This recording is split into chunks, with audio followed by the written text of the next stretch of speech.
So you're learning stuff about comedy. Our next class starts in 2 weeks. I want to see some of you in that class, really.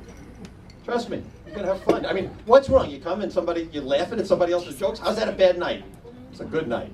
All right, our next comedian, to keep this moving here, is a man who desperately, remember he wrote this, right? Desperately needs your thoughts and prayers. Why? He's a New York Met fan.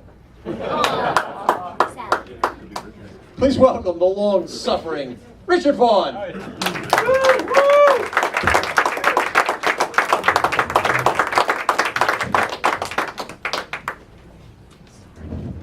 So, Woody Allen once said that 90% of life is showing up. Well, if that's the case, I'm done. Thank you. So, first things first, full disclosure. I am trying some new material tonight. Now, I know when I say that, some of you folks are probably thinking, oh, great. This guy, meaning me, he's taking a perfectly fine comedy show, he's hijacking it, and he's turning it into his own focus group. Can you imagine the nerve of this guy? I would counsel, no, that's not how you want to think about it. You want to think about it this way. Here's how you want to think about it. You want to think, oh, he's doing new material. Oh my God, I'm attending a world premiere. That's how you want to think about it. So, despite what you may have heard, size does matter. And I ought to know. Because as it happens, I'm endowed with a very, very, very small medical insurance copay. And it drives the women wild. They be loving that thing all night long. You know what I'm talking about. You want it. You know you want that thing. It goes like this with the ladies. They're like, oh my God, I've seen some copays in my life. I've never seen one like that. Oh, the things I could do with that. Varicose veins, a nip here, a tuck there, I can get that back tooth fixed. Oh, did I mention that it's the family plan? Ma'am, I know what you're thinking. You're looking at me and you're thinking, how do I marry this guy? Well, you know what they say, ladies. There's the one that you marry, and then there's the one with a complete package, with cosmetic surgery and teeth whitening. Now, I know when I first walked up here, the women were looking at me and kind of going, But now you're looking at me and you're thinking, maybe I can get my needs met out of network.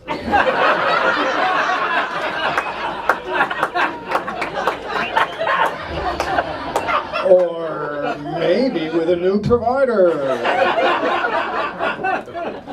What can I say? So small, it's huge. Satisfaction guaranteed.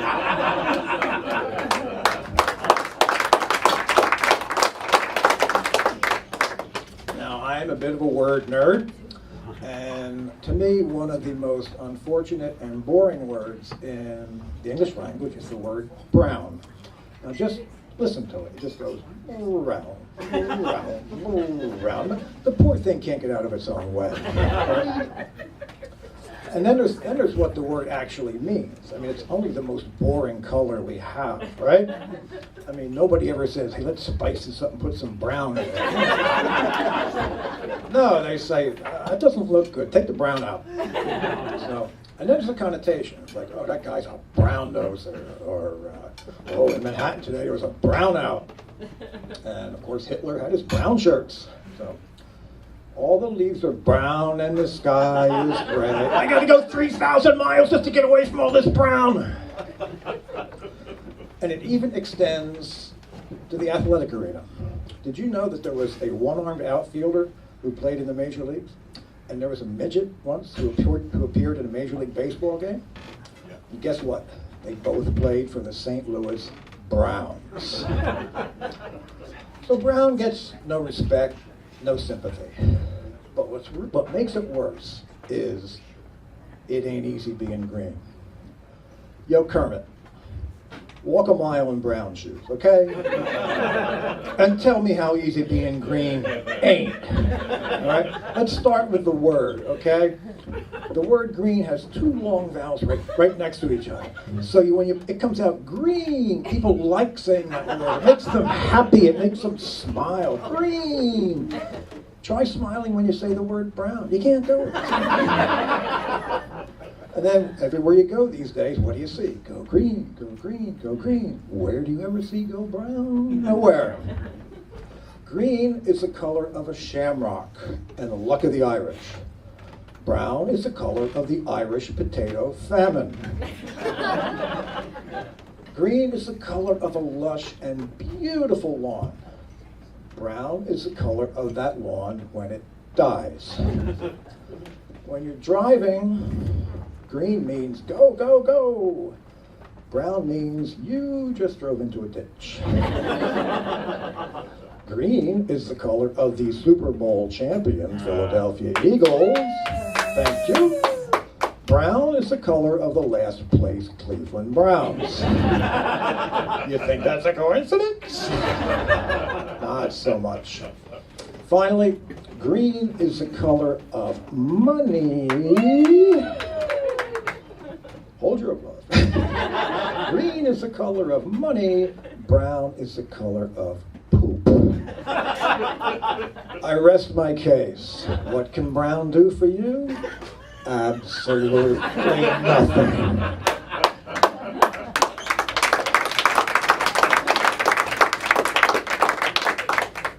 But there is one thing that does something for me. I have a bit of an unusual religious affiliation. I can talk about it now. I am a Zen Episcopalian. Now, you may have heard of us. In fact, you may have passed our church on the way in. Our Lady of One Hand Clapping. That's us. So what is a Zen Episcopalian? What do we stand for? What do we believe? Well, it's kind of what it sounds like, but let me explain. We believe in God, the Father, and whatever you pick. 2 out of 3 is good enough for us. You're not your judge, no pressure. We believe that Jesus died for your sins, but we believe that other people did too. Lenny Bruce, Buddy Holly, Harvey Weinstein. We're not so much into fire and brimstone, we're more like fire pit and a couple of beers. That's what we're Now we love the 10 Commandments, but we think maybe 10's a bit too many. So we've replaced the 10 Commandments with 3 or 4 things you might want to think about, maybe. Only if you feel like it, no pressure, no pressure. Now, one of these is, thou shalt not covet thy neighbor's wife. Good advice. However, that hot babe down the block, go for it. Knock yourself out. And tell us how that goes.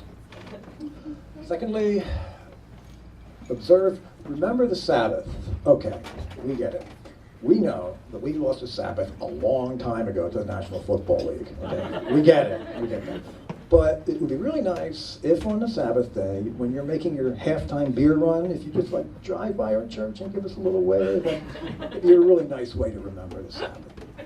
And finally, thou shalt not take the Lord's name in vain. Again, good advice.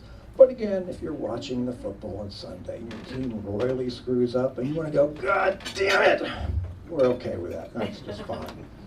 Finally, we have our own version of the beloved 23rd Psalm, and with your permission, I'd like to recite it to you right now. 23rd Psalm, Zen Episcopalian, 23rd Psalm. The Lord is my Sherpa, I shall not want. He makes me lie down in green, not brown. He makes me lie down in green pastures. He leads me beside the still waters. I dig the moment. He leads me in paths of righteousness for his name's sake. For yea, though I walk through the valley of the shadow of death.